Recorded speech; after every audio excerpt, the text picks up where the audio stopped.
కొడతాం ఇప్పుడు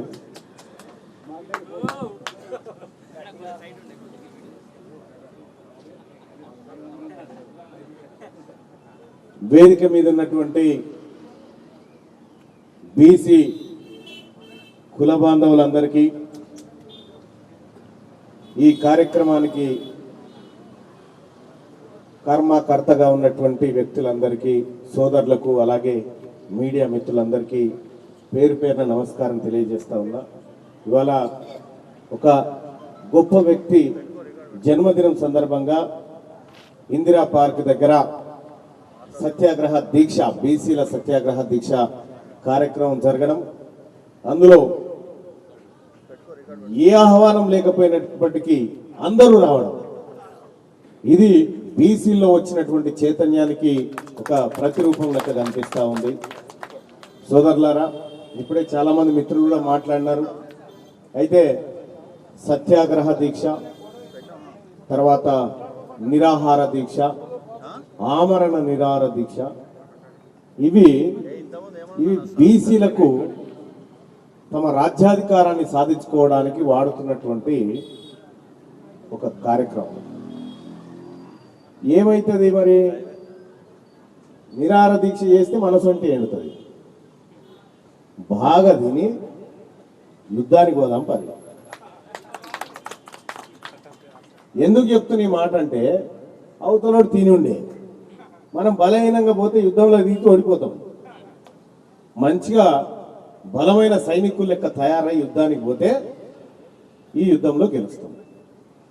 వాస్తవానికి నేను కూడా చాలాసార్లు అనుకునేది, ఏంది ఈ బీసీల దీక్షలేంది, ఇవి ఎందుకు రారు, ఈ పబ్లిక్ ఎందుకు మేల్కొన్నారు అనుకున్నా. కానీ ఈసారి వచ్చిన మార్పు, ఈసారి బీసీలో వచ్చినటువంటి చైతన్యం, ఈసారి బీసీలో వచ్చినటువంటి కదలిక ఏదైతే ఉందో అది నేను 100% నమ్ముతా ఉన్నా. మన గ్రామాలలో, మన నరేంద్ర అన్న కూడా అంటే గ్రామాలలో అగ్గి పుట్టిద్దాం, యుద్ధం చేద్దాం అంటున్నారు.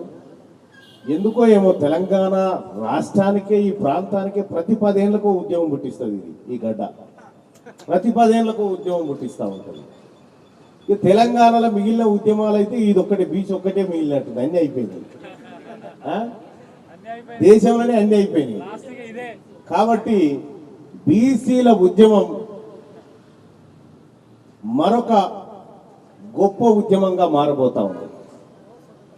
నేను నమ్ముతా ఉన్నా, ఇక్కడ వివిధ పార్టీలకు సంబంధించిన నాయకులు ఉండవచ్చు కాక, నాకు బీసీలే ముఖ్యమని మొన్ననే ప్రకటించిన పార్టీ కంటే ముందు ఇక్కడ ఉన్న నాయకులు కూడా పార్టీ తర్వాత ఫస్ట్ బీసీలు అన్న విషయాన్ని గుర్తుపెట్టుకోవాల్సిందే మీ అందరికీ సూచన చేస్తా ఉన్నా. ఎందుకంటే ఈ బీసీ ప్రజలు లేకుండా, వీళ్ళ ఓట్లు లేకుండా మనం ఇక్కడ వరకు రాలే.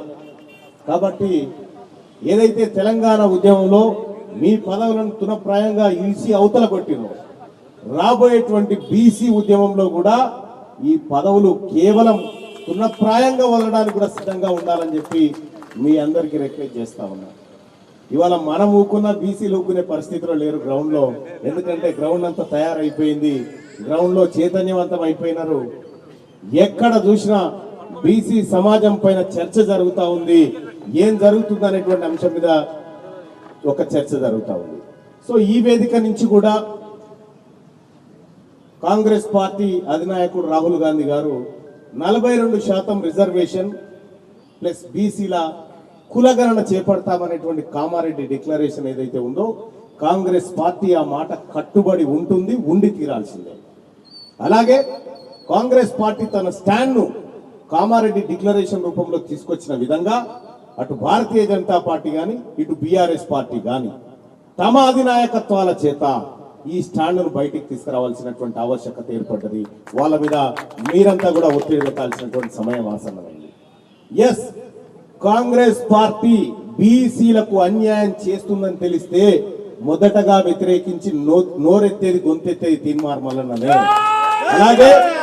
అలాగే బీఆర్ఎస్ పార్టీ కానీ లెఫ్ట్ పార్టీలు కానీ ఇంకా ఏ పార్టీ అయినా సరే ఆ పార్టీ అధినాయకత్వాలు వాళ్ళ స్టాండ్ను బయట పెట్టాల్సిందే, వాళ్ళ వ్యూహం ఏందో చెప్పాల్సిందే బీసీల పట్ల.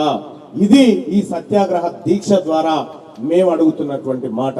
ఇంకంతేకాదు, మొన్న మేమంతా మన ఓబీసీ స్టూడెంట్ ఆర్గనైజేషన్ మీటింగ్ కోసం నేను, కృష్ణన్న, తర్వాత మన సీనన్న అందరం కలిసి ఢిల్లీకి పోయినాం. ఢిల్లీలో కూడా ఓబీసీ వింగుని, స్టూడెంట్ వింగుని ఎట్లా డెవలప్ చేయాలి, ఎట్లా ఈ ప్రాంతాల వారిగా, యూనివర్సిటీల వారిగా తీసుకుపోవాలి, ఎట్లా బలోపేతం చేయాలనే దానిపైన వక్తలందరూ సుదీర్ఘంగా చర్చించారు. కానీ ఒకటి చెప్తా ఉన్నా, బీసీ సోదరులారా, సహజంగా తీన్మార్ మల్లన్నకు కొంత ఇన్బిల్ట్ గానే ఉంటది. అది అధికార పార్టీ, ప్రతిపక్షమా, ఇంకోట నేనేం పెద్దగా పట్టించుకోను. ఎందుకంటే మీ అందరు కూడా తెలుసు, ఎమ్మెల్సీ పదవి, తీన్మార్ మల్లన్న అనే పేరు కంటే ఎమ్మెల్సీ పదవి చాలా చిన్నదే నా దృష్టిలో.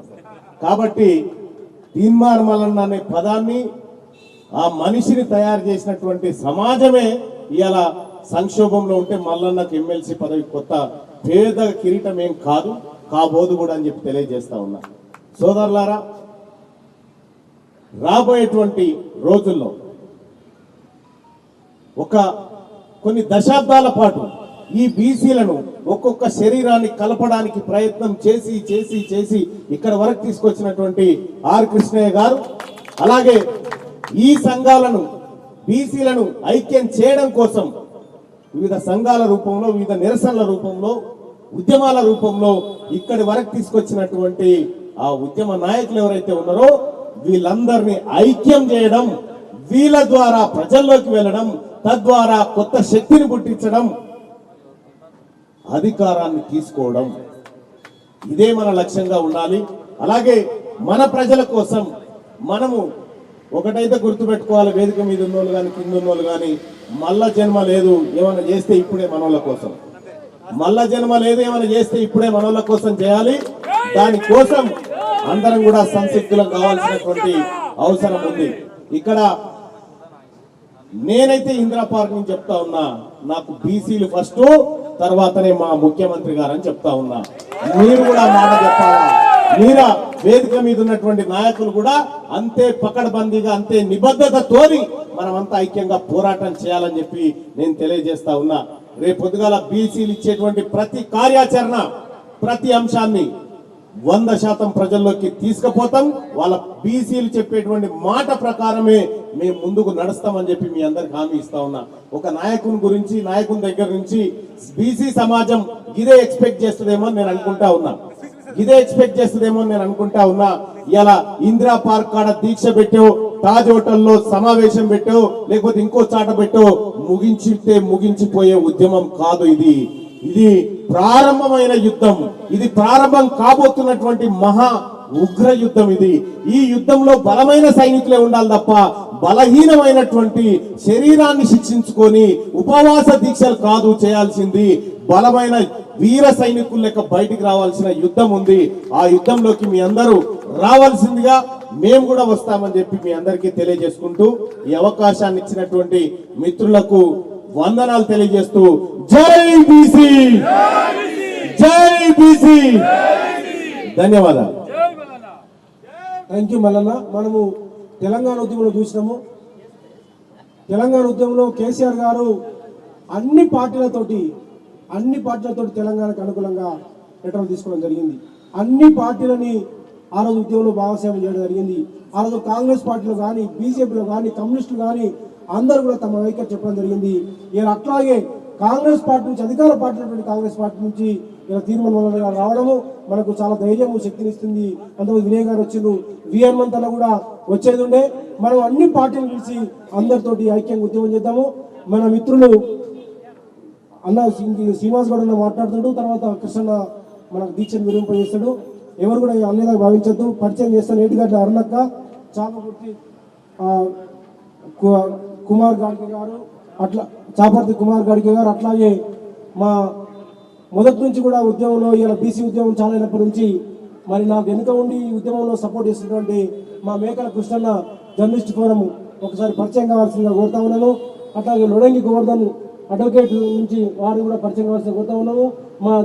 మా మహేష్ గౌడ్ అన్న, దేశీ మహేష్ గౌడ్ అన్న వారికి కూడా, మరి కుంగర నరహరన్న, కేంద్ర ప్రసాద్ చెప్పినంత ముందే అందరికీ కూడా పేరున అందరికీ కూడా పేరు పేరున ధన్యవాదాలు. ఇప్పుడు మన శ్రీనివాస్ గౌడ్ అన్న అట్లాగే భిక్షపతి గౌడ్ గారు వారికి కూడా ధన్యవాదాలు. అందరికీ పేరు పేరున ఎవరు కూడా అన్యతగా భావించద్దు.